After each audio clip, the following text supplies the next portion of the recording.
This is APN, the Daily English News Broadcast and Service brought to you by ARAKAN Press Network today, Friday, 17th of February 2017. For me, your daily host, Mr. Sajid Tiller, greeting with you in Islamic greeting. Assalamu alaikum warahmatullah. And we are reading yesterday's headlines article of Orbi News. The headlines are: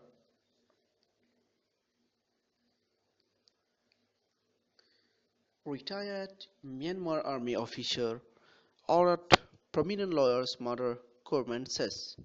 Rohingya group urged Bangladesh to pressure Myanmar on return to ancestral land. Amid allegations of Rohingya mass killing, Myanmar says military operation in ARAKAN has ended. IRIN exclusive human rights envoys urge inquiry into abuses of Rohingya in Myanmar. The details are as follows.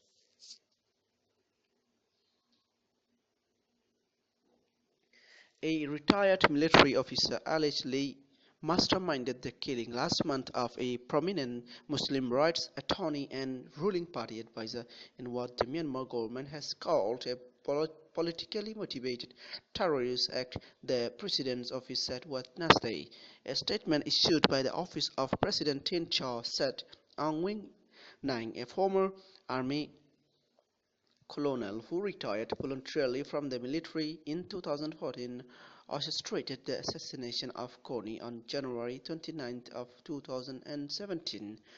Police and the military are on the lookout for Aung Wing Nang, who is on the run, and other possible conspirators, the statement said. Aung Wing Nang is the brother of Aung Wing Zaw, who was arrested on January 30 in Taiying State in connection with their murder. Aung Wing Zaw told police that Aung Wing Nang promised to pay him 100 million about US 73,000 to have Kony assassinated and give him 10 million US dollar 7,400 upfront. Aung Wing Zaw allegedly hired a third man named Chi Ling to assassinate Kony in exchange for a car. Chi Ling shot 63-year-old Kony at close range in the back of the head outside Yangon's International Airport after the attorney had returned with a delegation of government and civic leaders from a trip to Indonesia, where they participated in a workshop on interfaith intolerance and reconciliation. Burmese Rohingya organization said Myanmar homecoming and not Bangladeshis refugees relocation plan would solve the problem. The Muslim Rohingya minority has urged Bangladesh to cross neighboring Myanmar to allow them to return to their ancestral land through international pressure. Scores of thousands of Rohingya are fleeing Myanmar of Bangladesh following a bloody army crackdown, especially in the Riban western state of ARAKAN, an action that has drawn widespread rebuke from the international community. Around 70,000 Rohingya Muslims have entered Bangladesh since clearing operation began 4 months back, sparking a grievous refugee crisis in the situation nation. Since then, Bangladesh has resurrected plans to relocate the thousands of refugees to a remote island called Tengarshar in the Bay of Bengal, but Dhaka's plan to ship them there has faced stiff controversy as critics say the island is inhabited and prone to flooding. Myanmar's military has ended a clearance operation in the country's troubled Rakhine state. Government officials said ending a 4-month sweep that the United Nations said may amount to crimes against humanity and possible ethnic cleansing. The security operation had been underway since 9 policemen were killed in an attack on security post near the Bangladesh border on October 9. Almost 69,000 Rohingyas have since fled from Myanmar to Bangladesh, according to UN estimates.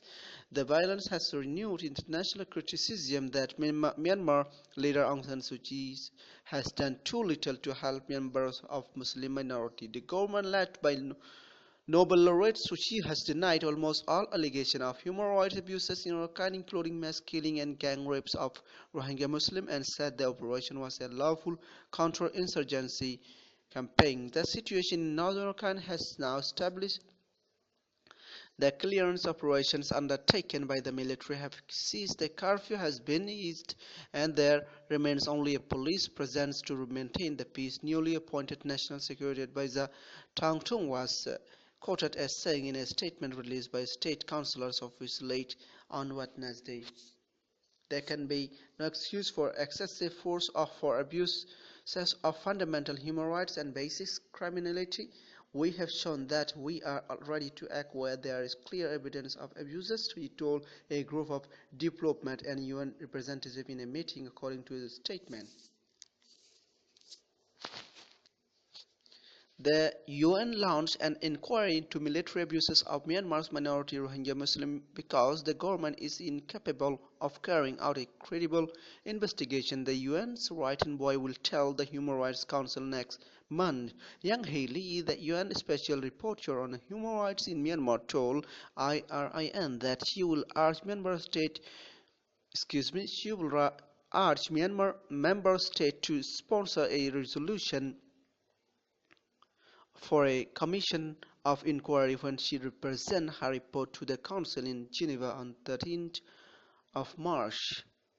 I never said in the past to a reporter what I plan to put my report, she said in a phone interview. This time I am making this point.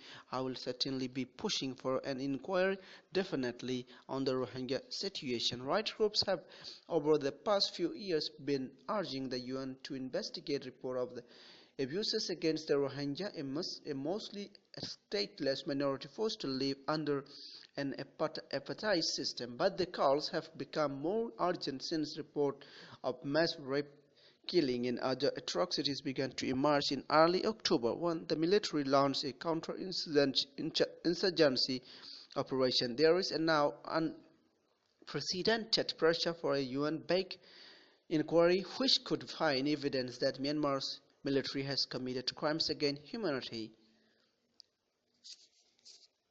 So this is enough for today from APN English News Service. Thank you for watching our APN News. Please stay tuned for more updates. There is still to come after every day as usual.